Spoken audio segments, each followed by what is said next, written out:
देखिए दोस्तों, पहला मोस्ट इंपॉर्टेंट क्वेश्चन है, प्रश्न है क्लोरोफॉर्म का प्रयोग किस रूप में किया जा सकता है। तो आंसर हो जाएगा क्लोरोफॉर्म का प्रयोग निश्चेतक के रूप में किया जा सकता है। ठीक है, तो क्या होती है, सांस के साथ अगर जो क्लोरोफॉर्म लिया जाए तो क्या होती है, बेहोशी की हालत में ला देती है आदमी को। तो क्या हो जाएगा, निश्चेतक। ऑप्शन नंबर बी सही हो जाएगा। नेक्स्ट दोस्तों क्वेश्चन देखिए, अगला प्रश्न भी मोस्ट इंपॉर्टेंट है, ये भी बहुत बार पेपर में पूछा जा चुका है।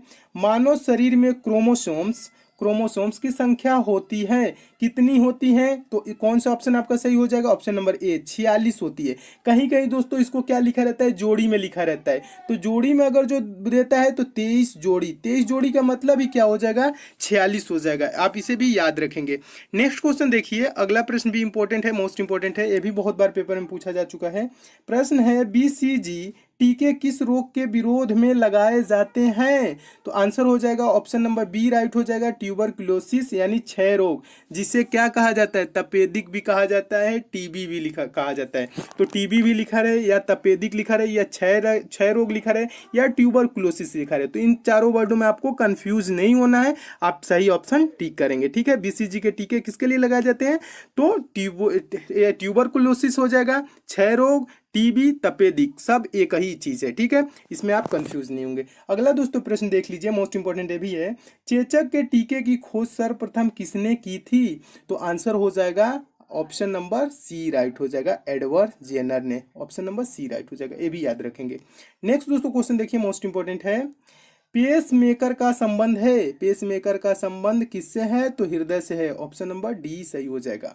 नेक्स्ट क्वेश्चन भी मोस्ट इंपॉर्टेंट है, मानव रक्त का पीएच लगभग होता है, यानी कि पीएच मान कितना होता है, ये बहुत बार पेपर में पूछा जा चुका है। तो ऑप्शन नंबर बी राइट हो जाएगा, 7.4 होता है। ठीक है, पीएच मान कितना होता है, 7.4। और पूछ लिया जाता है मनुष्य के शरीर में कितना रक्त होता है, तो लगभग 5 से 6 लीटर, ये भी याद रखेंगे। ठीक है, ये भी प्रश्न इंपॉर्टेंट है। नेक्स्ट क्वेश्चन देखिए, अगला प्रश्न क्या है, अगला प्रश्न है, निम्नलिखित में से कौन सा मानव रक्त का घटक नहीं है। तो मानव रक्त का घटक कौन सा नहीं है, तो देखेंगे डीएनए दिया हुआ है, प्लाज्मा दिया है, ये तो रक्त का घटक है। आरबीसी मतलब लाल रुधिर कणिका, प्लेटलेट्स, ये सब क्या है, तीनों मानव रक्त के घटक हैं। लेकिन डीएनए आपका ये क्या है, डीएनए पता है आनुवंशिक पदार्थ है डीएनए, तो इसलिए मानव रक्त का घटक नहीं है। तो कौन सा ऑप्शन सही हो जाएगा, ऑप्शन नंबर ए सही हो जाएगा, इसे भी याद रखेंगे। अगला प्रश्न देख लीजिए, अगला प्रश्न भी मोस्ट इंपॉर्टेंट है, किस स्तनधारी के पास उड़ने के लिए पंख होता है। तो चूहिया नहीं, इसके पास पंख नहीं होता। चमगादड़ हाँ स्तनधारी भी है और उड़ने के लिए पंख भी होता है। और व्हेल है, शेरनी है। ठीक है, तो कौन सा हो जाएगा, ऑप्शन नंबर बी सही हो जाएगा, इसे भी याद रखेंगे। अगला प्रश्न देख लीजिए, दूध से दही में स्कंदित करने वाला एंजाइम है, मोस्ट इंपॉर्टेंट है, बहुत बार पेपर में पूछा जा चुका है। तो ऑप्शन नंबर ए राइट हो जाएगा, रेनिन। दूध से दही में स्कंदित करने वाला एंजाइम रेनिन है, इसे भी याद रखेंगे। नेक्स्ट क्वेश्चन देख लीजिए, मोस्ट इंपॉर्टेंट प्रश्न ये भी है, ये भी बहुत बार पेपर में पूछा जा चुका है, हमारे शरीर में नमक की मात्रा कितनी होती है। 1%, 2%, 0.4%, 0.6%। तो आपका आंसर हो जाएगा ऑप्शन नंबर सी राइट हो जाएगा, 0.4%। हमारे शरीर में नमक की मात्रा क्या होती है, 0.4%, याद रखेंगे। नेक्स्ट दोस्तों क्वेश्चन देखिए, अगला प्रश्न क्या है, अगला प्रश्न भी मोस्ट इंपॉर्टेंट है, सूर्य से ऊर्जा उत्सर्जित होती है तो किससे होती है। तो आंसर हो जाएगा नाभिकीय संलयन से, ऑप्शन नंबर ए सही हो जाएगा। नेक्स्ट क्वेश्चन देखिए, ये भी इंपॉर्टेंट प्रश्न है, ये भी बहुत बार पेपर में पूछा जा चुका है, बंद कमरों में स्टोप व अंगीठी का प्रयोग न करने की सलाह निम्नलिखित कारण से दी जाती है। क्योंकि जब अंगीठी जलाते हैं तो क्या होता है, उसके धुएं में कार्बन मोनोऑक्साइड गैस फैलती है। तो ऑप्शन नंबर सी हो जाएगा, कार्बन मोनोऑक्साइड गैस के कारण, जिससे बहुत ही जहरीली गैस होती है, जिससे आदमी की मृत्यु भी हो सकती है। इसलिए बंद कमरों में स्टोव और अंगीठी नहीं जलाने की सलाह दी जाती है। ठीक है, इसे भी याद रखेंगे। नेक्स्ट क्वेश्चन देखिए क्या कह रहा है, ये निम्नलिखित का मिलान करें एवं सही विकल्प का चयन कीजिए। तो सूची फर्स्ट दिया हुआ, सूची सेकंड, मिलान करना है। देखिए मिलान कैसे करना है, मिलान करना आपको बता दे रहे हैं। देखिए यहाँ पे लिखा है ठोस कार्बन डाइऑक्साइड, और इधर आपका 4 दिया हुआ है, 1 2 3 4। तो ठोस कार्बन डाइऑक्साइड किसे कहा जाता है, तो शुष्क बर्फ, ठोस कार्बन डाइऑक्साइड शुष्क बर्फ को आ जाता है। और कैल्शियम कार्बोनेट दूसरा है, तो ये किसे कहा जाता है, कैल्शियम कार्बोनेट, तो संगमरमर। ऑप्शन नंबर ये क्या हो जाएगा, इधर सूची सेकंड में तीसरा हो जाएगा, यानी कि इसका ए का दूसरा, बी का तीसरा, और ये है कार्बोनिक एसिड, कार्बोनिक एसिड किसे कहा जाता है? तो क्या हो जाएगा, सोडा वाटर को कार्बोनिक एसिड कहा जाता है। ये चौथा हो जाएगा। अब बचा लास्ट वाला, अगर जो आपको याद भी नहीं है तो जो बच जाता है उसे आप टिक कर देते हैं, ठीक है। तो देखिए सोडियम बाइकार्बोनेट है, तो सोडियम बाइकार्बोनेट को क्या हो जाएगा, बेकिंग सोडा, यानी कि पहला। तो दोस्तों इस टाइप के प्रश्न को क्या करेंगे, अगर जो इसमें से आपको 2 याद है, 3 याद है, तो आप आसानी से सॉल्व कर लेंगे। एक भी याद है तो ज्यादातर चांसेस बनता है कि आप सही कर लें। तो इसको कैसे मिलाएंगे, ए का दूसरा था, बी का तीसरा था, तो ऑप्शन में देखेंगे ए का दूसरा, बी का तीसरा कौन है, और ये इसे देखेंगे तो कौन सा ऑप्शन नंबर ए मिल रहा था, ए का दूसरा दिया है, बी का तीसरा दिया हुआ है। 2 आपको याद है तो देखेंगे ए का दूसरा, बी का तीसरा, ए और बी यही मिल रहा है पहले ऑप्शन में, और पहला ये ऑप्शन आपका सही हो जाएगा। और 2 याद नहीं है तभी आप इसको कर सकते हैं। या सी डी याद रहता तो आपको याद रहता सी का चौथा और डी का पहला, तो आप ऐसे भी चौथा पहला देखते तो कि एक ही ऑप्शन में है, वो कि ऑप्शन नंबर ए में है, तो ऑप्शन नंबर ए सही हो जाता है। इसमें आपको अगर जो 2 याद है तो आप 100% इसको सही करने के चांस में रहते हैं, ठीक है। नेक्स्ट दोस्तों क्वेश्चन देखिए, अगला प्रश्न क्या है। अगला प्रश्न है, स्टील के संरक्षण प्रतिरोध में वृद्धि करने के लिए इसमें मिलाया जाता है, तो क्या मिलाया जाता है, तो क्रोमियम, ऑप्शन नंबर सी सही हो जाएगा, क्रोमियम मिलाया जाता है। नेक्स्ट क्वेश्चन देखिए, अगला प्रश्न है, अगला प्रश्न भी मोस्ट इंपॉर्टेंट, ये भी बहुत बार पेपर में पूछा जा चुका है। किस अम्ल का उपयोग सीसा संचायक बैटरी में किया जाता है, सीसा संचायक बैटरी में किया जाता है, तो आंसर हो जाएगा सल्फ्यूरिक अम्ल। ये बहुत बार पेपर में प्रश्न पूछा जा चुका है और मैं भी इसको 2-3 बार दोस्तों रिपीट करा चुका हूँ। और सल्फ्यूरिक अम्ल की जगह कहीं के उसका फॉर्मूला लिखा रहता है, क्या लिखा रहता है, H2SO4, ये भी लिखा रहता है, ठीक है। तो कंफ्यूज नहीं होंगे, H2SO4 भी लिखा रहे तो आप उसे टिक कर देंगे, ठीक है। नेक्स्ट क्वेश्चन देखिए, अगला प्रश्न क्या है, अगला प्रश्न भी इंपॉर्टेंट है। किसी तत्व के तुल्यांकी भार तथा संयोजकता का गुणनफल किसके बराबर होता है, तो आंसर हो जाएगा परमाणु भार के बराबर, ऑप्शन नंबर सी सही हो जाएगा। अगला प्रश्न देखिए, अगला प्रश्न क्या है, अगला प्रश्न भी इंपॉर्टेंट है। दृष्टि का हाइपरमेट्रोपिया यानी दृष्टि का हाइपरमेट्रोपिया यानी दूरदृष्टि दोष, हाइपरमेट्रोपिया को क्या कहा जाता है, हाइपरमेट्रोपिया को क्या कहा जाता है, दूरदृष्टि दोष किसके कारण यानी किसके प्रयोग से ठीक किया जा सकता है, यानी कि दूरदृष्टि दोष किसके प्रयोग से, तो ये आपको मैं पहले ही वीडियो में बता चुका हूँ, याद भी करने का तरीका बता चुका हूँ, कैसे इसे आप याद रखेंगे। तो दूरदृष्टि दोष को उत्तल लेंस के द्वारा ठीक किया जा सकता है, ठीक है। उत्तल लेंस किस ऑप्शन में है, तो उत्तल लेंस आपका ऑप्शन नंबर डी है, ठीक है। तो उत्तल लेंस, और पूछ ले निकट दृष्टि दोष, तो निकट अवतल लेंस के द्वारा, दोनों याद रखेंगे, उत्तल से दूर और निकट के लिए क्या हो जाएगा, अवतल, दोनों याद रखेंगे, दोनों पूछा जाता है। नेक्स्ट देख लीजिए, अगला प्रश्न क्या है। डायोड वह प्रयुक्ति है जो धारा को एक दिशा में प्रवाहित होने देती है, ऑप्शन नंबर ए सही हो जाएगा, जो धारा को एक दिशा में प्रवाहित होने देती है, इसे भी याद रखेंगे। अगला प्रश्न देखिए, अगला प्रश्न भी मोस्ट इंपॉर्टेंट है, ये भी बहुत बार पेपर में पूछा जा चुका है। बाइट कंप्यूटर की भंडारण क्षमता दर्शाने का कार्य करता है। एक बाइट में डॉट बिट्स होते हैं, एक बाइट में कितने बिट्स होते हैं, 8 बिट्स होते हैं। अब प्रश्न पूछा जाता है एक निबल में कितने बीट होता है, तो एक निबल में 4 बीट होता है, ठीक है, और एक बाइट में 8 बीट्स होते हैं, ये दोनों याद रखेंगे, ठीक है। अगला प्रश्न देखिए, अगला प्रश्न भी आपका मिलान से संबंधित है। क्या है प्रश्न, वैज्ञानिकों का नाम उनके आविष्कारों से मिलान कीजिए। वैज्ञानिक हैं जी मार्कोनी, तो जी मार्कोनी का ने आविष्कार किसका किया था, तो ऑप्शन में क्या दिया है, ग्रामोफोन, रेडियो, टेलीविजन और टेलीफोन। तो जी मार्कोनी क्या, तो जी मार्कोनी हो जाएगा रेडियो, ये आपका दूसरा हो जाएगा, जी मार्कोनी रेडियो। और जेएल बेयर्ड मोस्ट इंपॉर्टेंट है, जेएल बेयर्ड बहुत बार पूछा जा चुका है, तो इनका हो जाएगा जेएल बेयर्ड किसके आविष्कारक है, टेलीविजन, टीवी के, तो ये तीसरा हो जाएगा।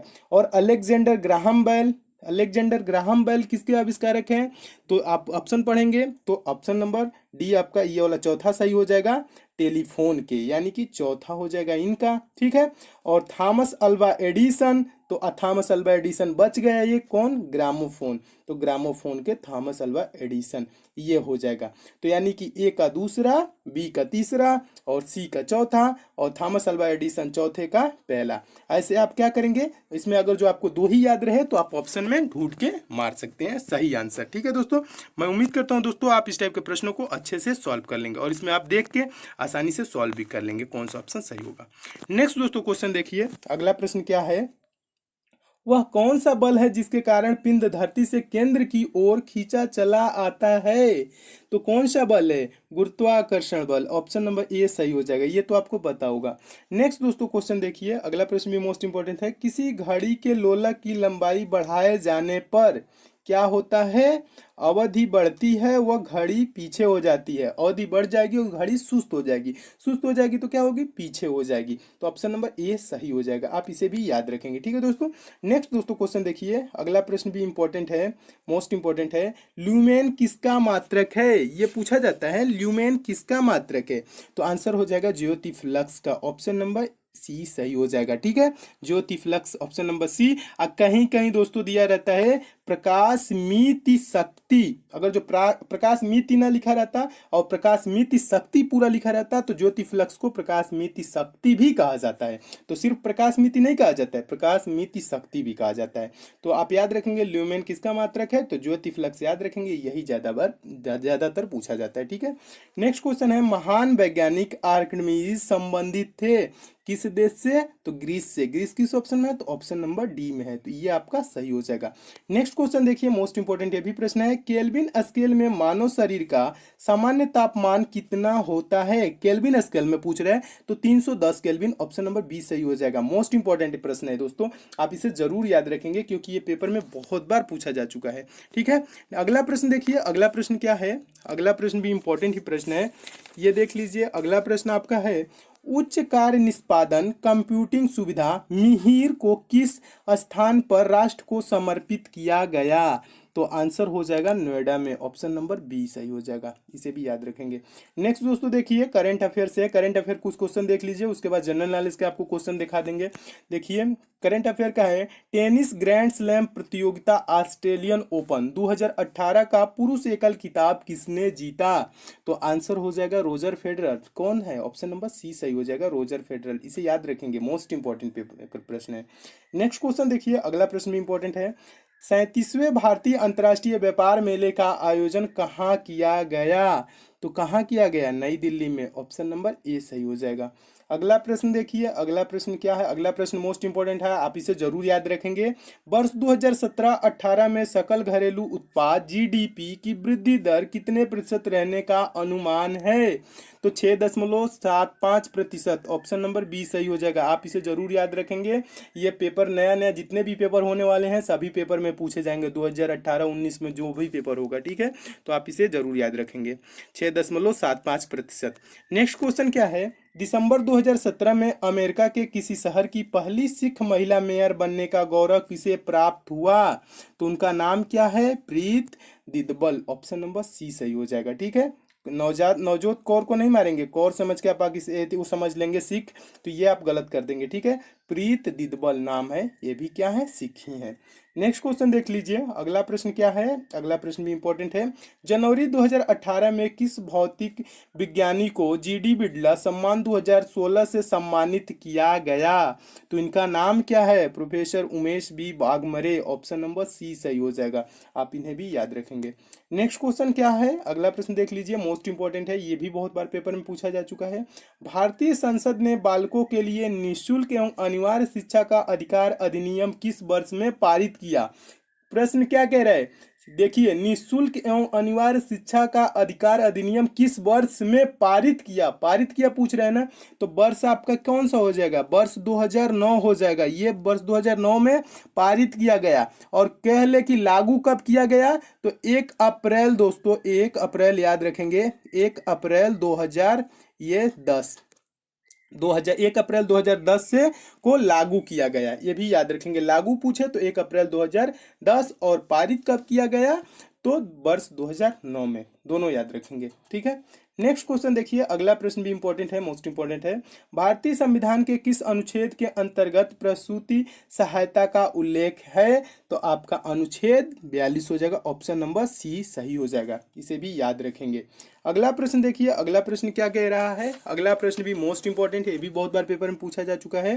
प्रश्न है, भारत में उच्च जन्म दरों का कारण है, यानी कि जन्म दर सबसे ज्यादा होने का, वृद्धि होने का कारण क्या है? तो ऑप्शन पढ़ेंगे, शिक्षा की कमी, हाँ सही है, संयुक्त परिवार प्रथा, ये भी सही है। सामाजिक अंधविश्वास, ये भी सही है। उपयुक्त सभी, तो ऑप्शन नंबर डी सही हो जाएगा। शिक्षा की कमी के कारण भी जन्म दर में वृद्धि होता है। संयुक्त परिवार लोग सोचते हैं कि बड़ा परिवार हो, तो ये भी होता है, क्या होता है, जन्म दरों में वृद्धि का कारण। और सामाजिक अंधविश्वास भी कुछ होते हैं कि हमें बेटे ही चाहिए, बेटी नहीं चाहिए, तो उसके चक्कर में क्या होता है, 4-5 लड़कियां हो जाती हैं। तो ये चीज़ आपको नहीं देखना है। आपको क्या करना है, शिक्षा में जब आपकी क्या होगी, शिक्षा में कमी नहीं रहेगी तो आदमी अंधविश्वास भी नहीं रहेगा और संयुक्त परिवार प्रथा ये सब नहीं रहेंगे तो उच्च जन्म दर में वृद्धि नहीं होगी।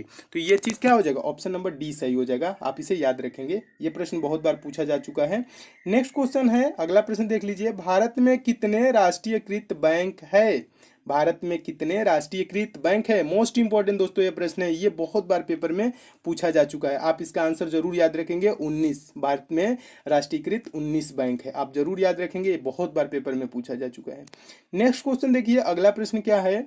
वर्ष 2011 की जनगणना के अनुसार भारत में महिला साक्षरता कितनी है? भारत में महिला साक्षरता कितनी है ये पूछ रहा है, तो 64.6%, ऑप्शन नंबर सी सही हो जाएगा। अब पूछ ले कुल साक्षरता कितनी है, तो ये भी याद रखेंगे, 73%। 73% कुल साक्षरता है भारत में। अब पूछ ले सिर्फ पुरुष की यानी कि मेल की कितनी है, तो आप इसे भी याद रखेंगे, मेल की साक्षरता यानी कि पुरुष की साक्षरता कितनी है, 80.9%। 80.9%, ये भी याद रखेंगे। पुरुष की अगर जो पूछता तो 80.9, ये वाला आपका ऑप्शन नंबर ए हो जाता, और कुल पूछता तो ये आपका हो जाता, महिला का पूछा है 64.6%। आप सब याद रखेंगे, ये सब आंकड़े पूछे जाते हैं पेपर में। नेक्स्ट देख लीजिए क्या है, अगला प्रश्न क्या है। चिल्का झील किस राज्य में स्थित है? तो चिल्का झील उड़ीसा में है। और ये उड़ीसा चिल्का झील किसके लिए प्रसिद्ध है? झींगा मछली के लिए ज़्यादा प्रसिद्ध है, ये भी पूछा जाता है, ये भी याद रखेंगे। अगला प्रश्न भी मोस्ट इंपॉर्टेंट है। भारत का सर्वोच्च पर्वत शिखर है, भारत का पूछ रहे हैं, तो भारत का सर्वोच्च पर्वत शिखर कौन सा है? K2 है, ऑप्शन नंबर बी सही हो जाएगा। नेक्स्ट दोस्तों क्वेश्चन देखिए, अगला प्रश्न क्या है। अगला प्रश्न भी मोस्ट इंपॉर्टेंट है। किस देश को उगते हुए सूर्य का देश कहा जाता है? तो उगते हुए सूर्य का देश जापान को कहा जाता है, ऑप्शन नंबर ए सही हो जाएगा। ये भी बहुत बार पेपर में पूछा जा चुका है। नेक्स्ट क्वेश्चन देखिए, अभी मोस्ट इंपॉर्टेंट है। उत्तरी ध्रुव पर पहुंचने वाला प्रथम व्यक्ति थे। उत्तरी ध्रुव पर पहुंचने वाले प्रथम व्यक्ति कौन है? तो Robert Pierre, option number C सही हो जाएगा। इसीलिए दोस्तों कहते हैं खूब ज्यादा पढ़िए, जितना ज्यादा आप पढ़ेंगे क्वेश्चन आपको रिपीट होते हुए मिलेंगे, और जितने ज्यादा आपके पास सामने क्वेश्चन रिपीट होंगे, बार बार आएंगे, तो आपका उसका आंसर रट जाएगा। और पेपर में वो सब क्वेश्चन देखेंगे तो आपको सोचना भी नहीं करेगा कि कौन सा ऑप्शन होगा, तुरंत सही करेंगे और आपका नंबर ज्यादा होने लगेगा। इसीलिए दोस्तों क्वेश्चन को रिपीट होने दीजिए और आप खूब ज्यादा पढ़ते रहिए, ताकि इस क्वेश्चन आपके नजरों के सामने से कितने बार चला जाए, 100 बार, 50 बार, 100 बार, 200 बार चल जाने दीजिए, जितने बार जा रहा है। और क्वेश्चन आप नया भी पढ़ते रहिए और पुराने भी क्वेश्चन को देखते रहिए। जो पुराने वीडियो हैं वो भी आप जरूर देखिएगा, क्योंकि कुछ भूलिएगा नहीं, क्योंकि एग्जाम टाइम में क्या होता है, कंफ्यूजन ज़्यादा हो जाती है और भूलने लगते हैं। तो आप पुराना भी रिवाइज करते रहेंगे, तो इससे क्या होगा, आप भूलेंगे नहीं, ठीक है। तो पुराने क्वेश्चन को भी आप अच्छे से याद कर लीजिएगा। अगर जो नोट्स बनाए होंगे तो नोट्स को आप पढ़ते रहिएगा। और नोट्स को आपको कैसे पढ़ना है ये भी मैं आपको बता देता हूँ। आपको ये नहीं रटना नहीं है कि आपका पहला प्रश्न है उसको और जब तक रटेंगे याद नहीं हो जाए तब तक रटेंगे, नहीं। क्या करना है, अगर जो 1 से 100 तक क्वेश्चन है तो आपको क्या करना है, 1 से 100 तक क्वेश्चन को एक बार माइंड को शांत करके अच्छे दिमाग से क्या करेंगे, स्लो धीरे धीरे पढ़ लेंगे, यानी कि ध्यान से पढ़ लेंगे 100 क्वेश्चन। फिर उसके बाद से अगला क्वेश्चन आप पढ़ेंगे, फिर 100 क्वेश्चन क्या करेंगे, 100 क्वेश्चन 2-3 बार अगर जो पढ़ लेंगे तो आपको ऐसे याद हो जाएगा। एक एक प्रश्न याद करेंगे तो ऐसे याद भी नहीं होता है और भूलने का ज्यादा चांस रहता है। तो आपको धीरे धीरे क्या करना है, पढ़ना है, यानी कि धीरे धीरे एकदम ऐसे मिला मिला के नहीं, धीरे धीरे पढ़ने का मतलब है ध्यान से पढ़ेंगे। ध्यान से पढ़ेंगे, 100 क्वेश्चन जब पढ़ लेंगे फिर अगला क्वेश्चन पढ़ेंगे, ऐसे पिछले वाला भी आप रिवाइज करते जाएंगे। तो इससे क्या होगा, आप कभी भूलेंगे नहीं। क्वेश्चन आपके नजरों के सामने से 4-5 बार भी गुजर जाएगी तो इससे क्या होगा, आपको याद रहेगा और पेपर में आप भूलेंगे नहीं, अच्छा स्कोर करेंगे। याद करने का यही तरीका है, ठीक है। नेक्स्ट देखिए क्वेश्चन क्या है, मोस्ट इंपॉर्टेंट है। चर्चित पुस्तक a brief history of time के लेखक कौन है? कौन सी पुस्तक, a brief history of time के लेखक कौन है? तो आंसर क्या हो जाएगा बताइए। ये बहुत बार पेपर में पूछा जा चुका है, तो Stephen Hawking, option number B सही हो जाएगा। इसे भी याद रखेंगे। नेक्स्ट देख लीजिए, मिलान करने वाला है। क्या मिलान आपको करना है? निम्नलिखित का मिलान करें। सूची फर्स्ट दिया है, सूची सेकंड, प्रांत दिया है और भाषा दिया है। तो बताइए केरल की भाषा कौन सी है, केरल में कौन सी भाषा बोली जाती है? चारों ऑप्शन आपको दिखा दे रहे हैं। तो केरल में मलयालम बोली जाती है, ये दूसरा सही हो जाएगा। और तमिलनाडु में कौन सी बोली जाती है, ये भी पूछा जाता है। तमिलनाडु में तमिल भाषा बोली जाती है। और कर्नाटक में क्या बोला जाता है? तो कन्नड़ बोला जाता है, इसे भी याद रखेंगे। और आंध्र प्रदेश जो बच गया वही हो जाएगा, आंध्र प्रदेश में तेलुगु तीसरा हो जाएगा, इसे भी याद रखेंगे। ये सब भी पेपर में पूछे जाते हैं। नेक्स्ट दोस्तों क्वेश्चन देखिए, अगला प्रश्न क्या है? अगला प्रश्न है, तालचेर उड़ीसा निम्न में किसके लिए प्रसिद्ध है? निम्न में से किसके लिए प्रसिद्ध है? इस्पात के लिए, उर्वरक के लिए, कोयला के लिए, इनमें से कोई नहीं। तो ऑप्शन नंबर आपका सी सही हो जाएगा, कोयला के लिए तालचेर उड़ीसा जो है, उड़ीसा में है, ये प्रसिद्ध है। नेक्स्ट क्वेश्चन देखिए, मोस्ट इंपॉर्टेंट है, देश बंधु के नाम से कौन विख्यात थे? तो कौन है? Chittaranjan Das, option number C सही हो जाएगा। और दोस्तों देश बंधु का मतलब क्या होता है पता है? राष्ट्र का मित्र, जो राष्ट्र का मित्र है उसे ही देश बंधु कहा जाता है, देश का जो मित्र होता है। नेक्स्ट क्वेश्चन देखिए, अगला प्रश्न क्या है? अगला प्रश्न भी मोस्ट इंपॉर्टेंट है, बौद्ध धर्म के संस्थापक गौतम बुद्ध का जन्म कहाँ हुआ? बोध गया, सारनाथ, कुशीनगर, लुम्बिनी। तो आंसर आपका कौन सा सही हो जाएगा? लुम्बिनी, ऑप्शन नंबर डी सही हो जाएगा। और लुम्बिनी कहाँ है वर्तमान में? तो नेपाल में है, ये भी याद रखेंगे। नेक्स्ट दोस्तों क्वेश्चन देखिए, अगला प्रश्न भी मोस्ट इंपॉर्टेंट है, निम्नलिखित में से कौन विजयनगर साम्राज्य की स्थापना की थी? तो विजयनगर साम्राज्य की स्थापना हरिहर व बुक्का ने की थी, हरिहर एवं बुक्का, याद करें रखेंगे नाम, ये प्रश्न भी बहुत बार पूछा जा चुका है। नेक्स्ट क्वेश्चन देखिए, ये भी मोस्ट इंपॉर्टेंट प्रश्न है, अल हिलाल समाचार पत्र का प्रकाशन किसने किया था? तो आंसर हो जाएगा अबुल कलाम आजाद ने, ऑप्शन नंबर डी सही हो जाएगा। और किस सन में किया था? तो 1912 में किया था, ये भी याद रखेंगे। नेक्स्ट दोस्तों क्वेश्चन देखिए, अगला प्रश्न भी मोस्ट इंपॉर्टेंट है, हाल ही में किस देश में 200 किलोमीटर यानी कि लंबे ध्वज का अनावरण किया गया? देखिए कितना लंबा है, 200 किलोमीटर लंबे ध्वज का अनावरण किया गया। तो कौन सा देश है? Bolivia, option number D right हो जाएगा, बोलीविया, याद रखेंगे। नेक्स्ट दोस्तों क्वेश्चन देखिए, अगला प्रश्न भी मोस्ट इंपॉर्टेंट है, भारत में सबसे लंबा यात्री रेल मार्ग जोड़ता है, कौन जोड़ता है? तो आंसर हो जाएगा ऑप्शन नंबर सी, डिब्रूगढ़ और कन्याकुमारी को, डिब्रूगढ़ और कन्याकुमारी को। और एक और चीज से याद रखेंगे, इस पे कौन ट्रेन चलती है? विवेक एक्सप्रेस, भारत की सर्वाधिक दूरी तय करने वाली ट्रेन है, वही यहाँ से यहाँ तक की दूरी तय करती है, डिब्रूगढ़ से और कन्याकुमारी के बीच। ठीक है, कौन एक्सप्रेस है? विवेक एक्सप्रेस, भारत की सर्वाधिक दूरी तय करने वाली ट्रेन है, ये भी पूछा जा सकता है, तो आप याद रखेंगे। नेक्स्ट क्वेश्चन देखिए, इंपॉर्टेंट प्रश्न है, भारत में वर्तमान में भारत के रेल मंत्री कौन है? तो रेल मंत्री कौन है? पीयूष गोयल है। दोस्तों पिछले पार्ट आप देखे होंगे, 9वां पार्ट, उसमें एक प्रश्न गलत हो गया था, सिली मिस्टेक थोड़ी सी हो गई है, ह्यूमन एरर दोस्तों हो जाता है कभी कभी, इतना रीड करते करते कभी कभी फिसल जाता है जबान और गलत हो जाती है, तो आप बुरा ना मानिएगा।